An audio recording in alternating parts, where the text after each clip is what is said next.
PCBs are man-made oil-like chemicals used as insulation for electrical equipment. They are odorless, tasteless, and relatively clear in liquid form.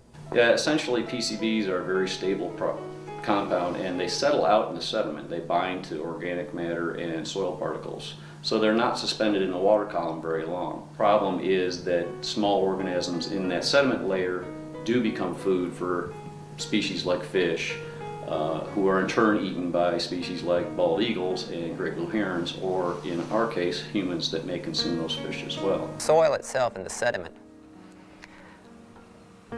it's been determined that 1 part per million is an acceptable risk for the soil and sediment. And that's for human exposure. That's not eating the fish, this is for human exposure, touching the soil, inhaling it, ingesting it. PCBs hold the 5th place on the U.S. Department of Health and Human Services list of hazardous chemicals, right behind arsenic, lead, mercury, and vinyl chloride. PCBs were banned from manufacture in the U.S. in 1977.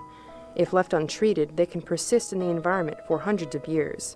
Known impacts are cancer, skin and nail impacts. People have complained of cracked nails, and developmental issues in the reproductive process. Not much is known about some of the long-term impacts.